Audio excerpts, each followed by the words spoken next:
What if the device meant to find your lost keys was the only clue you were being hunted? What if the very thing meant to find your lost keys was the only clue you were being hunted? This began for me during the holiday season of last year. I was 18, trying to get ahead on gifts at the shopping center in Buffalo. I love the festive atmosphere, the decorations, it just makes everything feel a bit more special. After hours of browsing, my arms were full of bags. I'd picked up something for everyone. Needing a moment to rest, I found a bench not too far from the massive, sparkling central tree. The crowds were thinning as closing time neared. Then an older gentleman sat beside me. He was friendly, cracking a simple joke to break the ice. He looked grandfatherly, with a kind face. He spoke of how long he'd been coming to this mall, his fear of it closing. He told me I reminded him of his daughter, and showed me a photo on his phone. The girl didn't look like either of us, honestly, and she appeared my age while he looked decades older. It was off. When I felt the conversation run its course, I politely excused myself and walked to my car without looking back. My drive home was short, maybe 10 minutes. My family has a few properties, and I was staying at one with just my brother, who was out that night. As I turned into our secluded circular driveway, my phone buzzed with an alert I'd never seen. AirTag found moving with you. My blood ran cold. Instead of pulling in, I drove past my house. I had to know. Following the phone's instructions, I triggered a sound from the tracker. A faint beeping came from inside one of my shopping bags. I reached in, my fingers closing around the small, cold disc. I felt physically ill. I rolled down my window and hurled it onto the roadside, then sped home.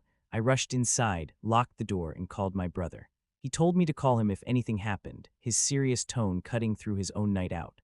I tried to calm down in the living room, but the silence was shattered. The doorbell rang, followed by 3 heavy, deliberate knocks. I crept to the door. A muffled voice came through. "Hey, I think you might have something of mine."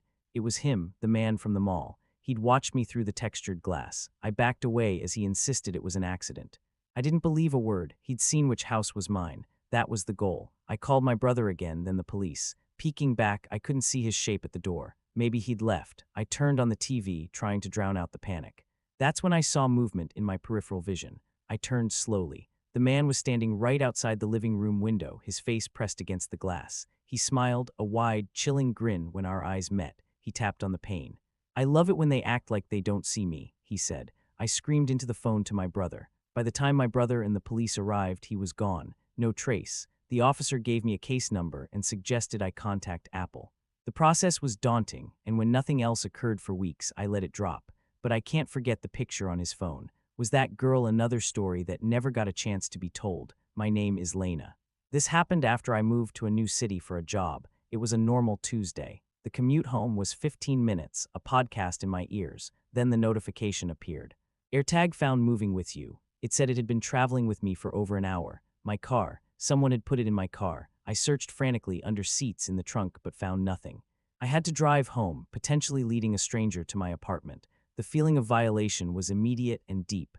I spent the next day distracted, the alert popping up again at work. That evening, I tore my car apart.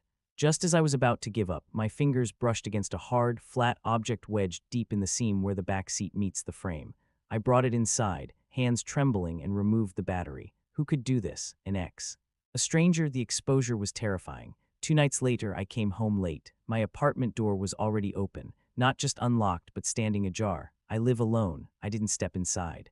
I ran back to my car and called the police. They found no signs of forced entry, no fingerprints. I showed them the AirTag alerts. They asked if I had a stalker. I had no answers. The door had been opened with a key no one else should have possessed. I moved shortly after. But the question haunts me. How did they get in? The final story requires anonymity. What happened wasn't just fear. It was a systematic attempt to dismantle my life. It started after a bad breakup. Let's call her Sarah. It was messy, but I was relieved it was over. At a party hosted by a wealthy friend, I ran into one of Sarah's friends. We'll call her Maya. Her attention was intense, flattering. I let my guard down. We ended up together in a guest room. Afterward, I realized my wallet was gone. Maya had vanished. The next morning, hungover, I remembered the AirTag I kept in that wallet. I tracked it to a local gym. The moment I stepped onto the property, the signal died. The same thing happened at a park the next day. Offline the second I arrived. It felt like a game, a cruel, calculated game. I gave up, tried to move on. Then weeks later, the break-in. I woke to the sound of my living room window breaking. I called 911, locked my bedroom door, and listened as someone ransacked my home. They took electronics, my laptop. I didn't immediately connect it to the wallet. That was my mistake. The AirTag pinged again at a bar I knew. Against my better judgment, I went. Again, it went offline as I approached. I made a scene, was thrown out. The humiliation was complete. Then the true nightmare began. There was a knock at my door. Police, with a warrant for my arrest for stalking. Sarah, my ex, had built an elaborate case. She had photos of me at the gym, the park, the bar, all places the AirTag had lured me. She had harassing texts she claimed came from my number. They found a journal in my room, filled with psychotic ramblings about her schedule. I had never written it. Technology didn't just track me, it framed me for a crime I didn't imagine. No lawyer believed my story. The evidence was overwhelming. I was advised to plead guilty. My life was crumbling. What saved me was a guilty conscience. A man Sarah was seeing came forward. He confessed she'd given him my AirTag. He was the one moving it, removing the battery when I got close, taking the pictures. Text messages proved she planned everything, including using a copied key to plant the journal. She admitted to the break-in to steal my laptop and send the fake messages. The charges were dropped, but the damage was permanent. My relationships were shattered. The trust was gone. The system I believed would protect me was almost weaponized against me. If that one person hadn't spoken up, I would be in prison. The fear isn't of being followed anymore. It's of being erased by a story you didn't write. These devices are tools, but in the wrong hands, they become weapons of obsession and terror. If this video resonated with you, if it sent a chill down your spine, please like this video. It helps the channel Winds of Thought bring more true, unsettling stories to light. Stay safe and stay aware.